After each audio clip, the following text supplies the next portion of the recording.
Alright, so what's going on, guys? I'm gonna try this again because my mom just tried calling me and interrupted the first video, so I'm gonna try this again.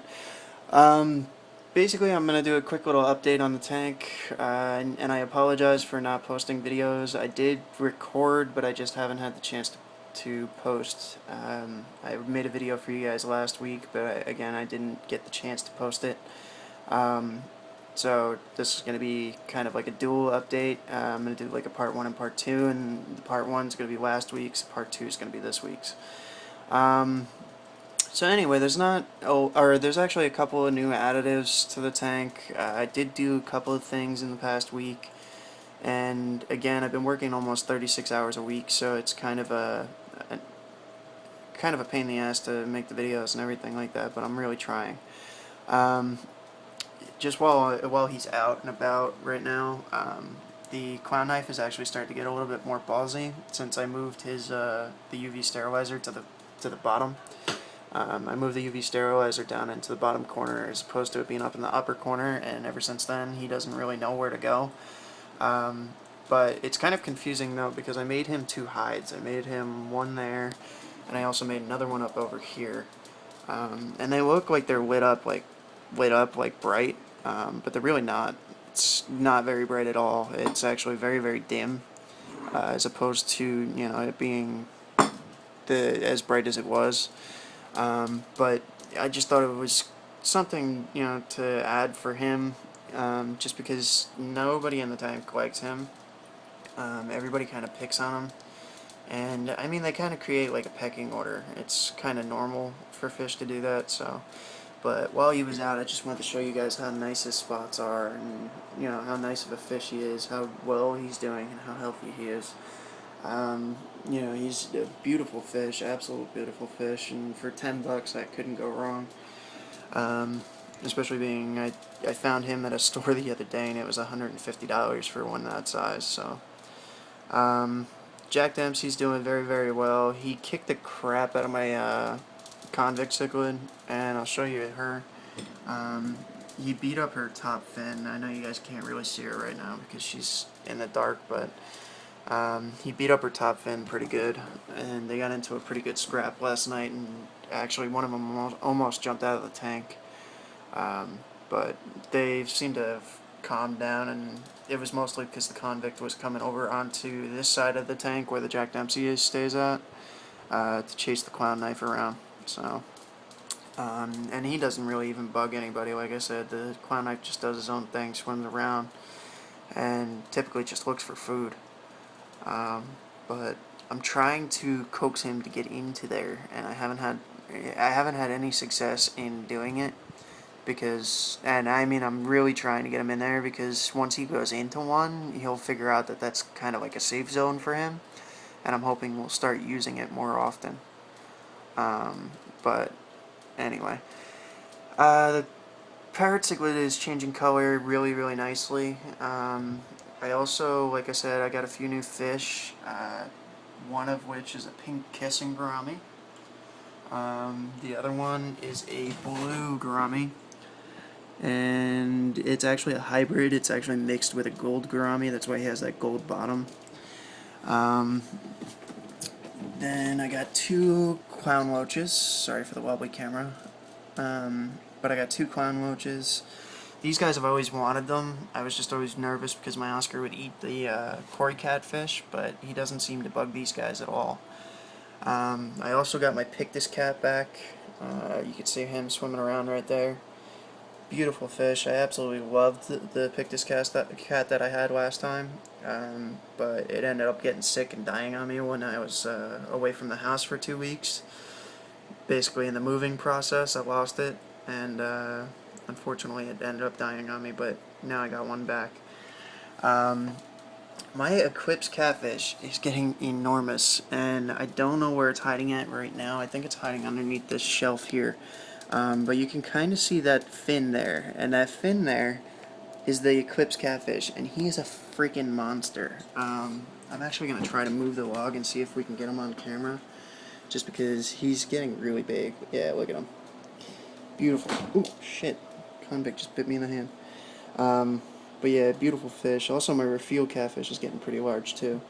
But there's all kinds of chewed up food and stuff in the back corner there, so I might actually do a partial water change today. Just because it looks like the Oscar is, chewing and spitting and making a mess as usual. Um, Real quick, just trying to grab a towel. Basically, everything has been going very, very well, surprisingly, for all the fish that I have in this tank. Um, Check the water parameters and everything was dead on, like perfect. So I'm not going to be changing much else, and I'm also not going to be adding any more fish. So this is going to be the final bow, basically, until stuff starts dying off, and probably from old age, because everything that goes into this tank seems to be almost invincible. Um, Anyway, moving down to the 30-gallon tank, I moved the jeweled cichlid down here, and I'll show you why in a second, if I could find her. Where the hell is she go? She's probably on the back side of the tank, of course. But basically, I bought a female jeweled cichlid. It's a different type of jeweled cichlid, I think, just because I don't remember mine ever being green. But it's I believe it was called a white jeweled cichlid. There she is. It's a white jeweled cichlid, from what I understand. And apparently they will mate if I get them to, or if she decides to try mating with them. But she doesn't have any spotting on that bottom fin there, which typically means she's a female. And this is a really beautiful male, and I'm really trying to get them to breed. I really want them to, because I really want some offspring from them. But they're kind of cool fish, and like I said, I'd be happy with a tank full of baby jeweled cichlids. I do have this Pekingese catfish, and I'm trying to think of what I want to do with it. Whether I want to try to just take it in and sell it at work, or if I'm going to keep it. I still haven't decided whether or not I'm going to go with a 120 or if I'm going to just build a tank yet. Still playing around with some ideas. My dad's looking into acrylic prices because he can get better prices because of from work. So I'm looking into a few options.